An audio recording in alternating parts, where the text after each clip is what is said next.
In this quiet part of Old Town Tokyo is a small factory that employs about 30 people. The company was founded in 1905. Their specialty are these scissors for neurosurgery. The distinctive curved blades are designed to enter diagonally. The curve allows the blades to always meet at the perfect angle for cutting. As you can see, the scissors are extremely sharp. Our story begins in the year 1999. Many people in Japan needed surgery for cerebral vascular disease or strokes. Many operations were carried out daily. Scissors made by a certain small factory in Tokyo were being used in these brain surgeries. Surgeons recognized how the curved blade improved the cut. Let's meet the fourth-generation heir to the business, Takayama Ryushi. His father and a surgeon he knew were inspired by a certain something when designing the scissors. It was pruning shears. The ones that are used for gardening are extremely sharp. They noticed how the blades were curved and wondered if the scissors used in brain surgery would cut better if they had the same shape.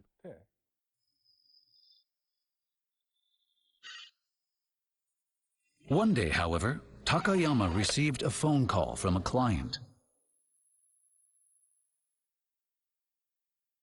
"We've only used the scissors twice, but they aren't sharp anymore. Can you do something?" Tissue on the surface of the brain is soft, but tissue around lesions can be hard. It appeared that the scissors got dull after just 2 surgeries. When performing surgery, only the very tip of the scissors is used. That tip is the most important, but it wears out first. The doctors were telling me that it doesn't last. So it was really a matter of figuring out a way to keep the blade sharper for longer. What could be done to keep the scissors sharp? Takayama took on the challenge himself.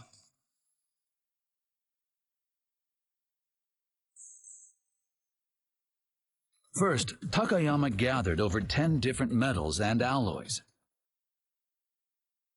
He would pick the hardest material from the selection and use it for the scissor blades.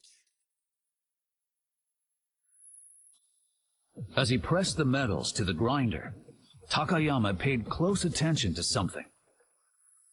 The sparks that come out during the grinding. The sparks change depending on the material. Which material would be the hardest? He went through the metals carefully. And the one that produced the smallest and finest sparks was this stainless alloy. Only one of the metals produced these fine sparks. I could see how the sparks were coming off clean and evenly across the blade. Usually they flash erratically all over the place, but this one metal was different. The shower of sparks was dense and fine. Fine sparks mean that the grain microstructure of the metal is also very fine. This reminded Takayama of something familiar.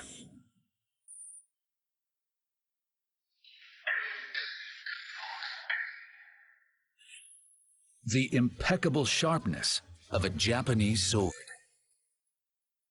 The secret to the sharpness of a Japanese sword is the fine grain structure of the metal that's created by hammering the hot steel over and over again. Japanese swordsmiths pound the steel and make the sparks fly until the microstructure of the steel is very robust. I thought the surgical scissors would benefit from a material with the same fine grain structure of Japanese swords. That was the inspiration. If Takayama could shape this material into blades for the scissors, they might just cut like Japanese swords.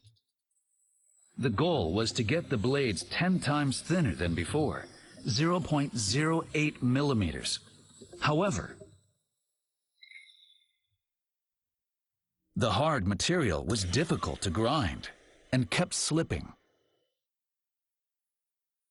After several days of this, Takayama began to feel an awful pain in his wrist, tendinitis.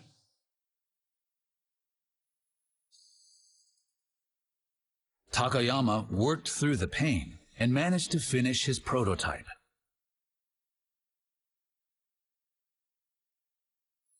It took 6 months,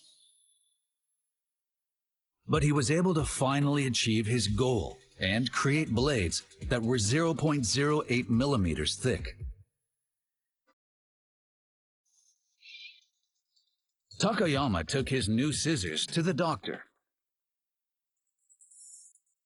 Would his efforts have paid off? Takayama was able to observe the surgery and see for himself.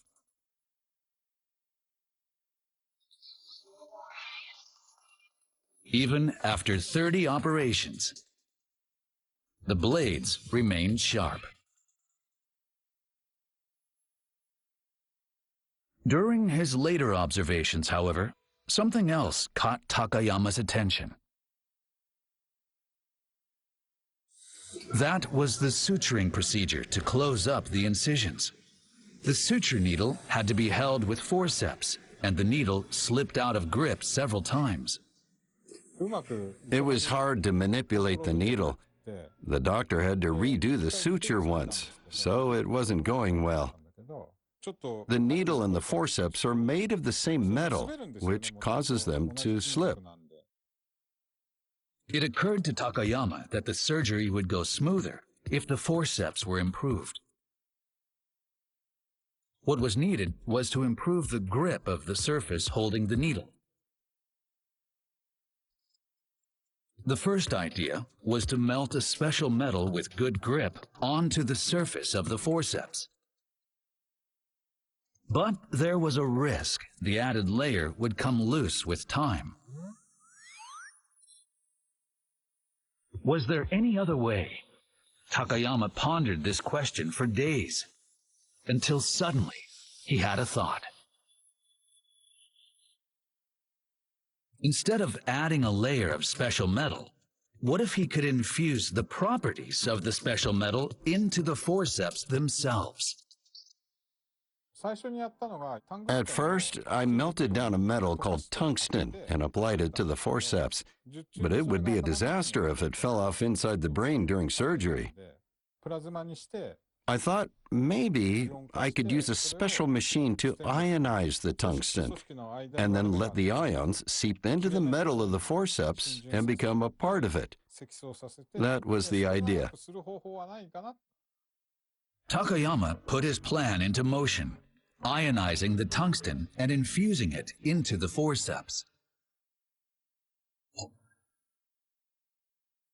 The surgeon used the new forceps to grasp the needle.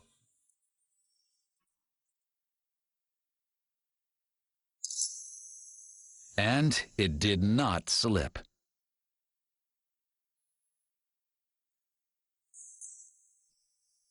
How could Takayama let the world know about the new tools? He decided he would give them to a prominent neurosurgeon. Takayama was referred by a doctor friend to a famed American neurosurgeon, Michael Lawton. He sent a representative to San Francisco to offer a sample of his new instruments. But Dr. Lawton already had his own trusted set of tools. Would he even try Takayama's new designs?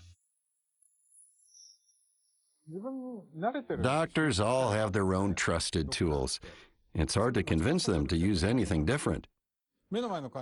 During a surgery, the patient's life is on the line. The smallest mistake can cause complications. To a certain degree, the safety and consistency of a surgery depends on using the same tools. I can't just claim that mine are better. About half a year later, fewer surgeons were using Takayama's tools than he had expected.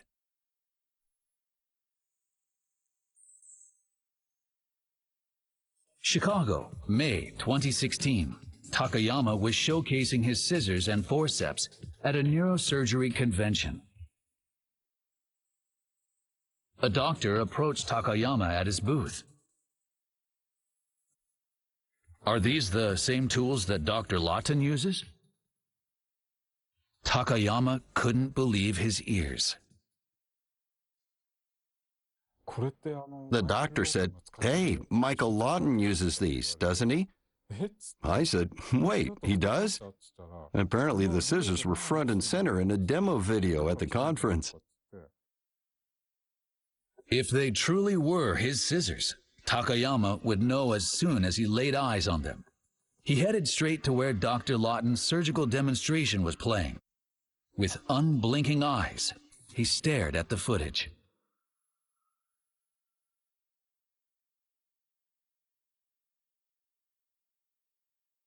Those distinctive curved blades. Yes, these were the scissors Takayama gave the doctor 6 months earlier.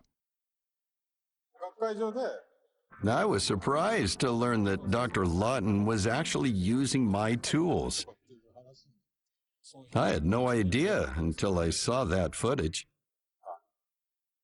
Thanks to that demonstration, word spread to Europe as well that Dr. Michael Lawton used high-quality surgical tools from Japan. This is a picture taken later of Takayama with Dr. Lawton. As you can see, he's holding a Japanese sword, just as sharp as the Japanese scissors.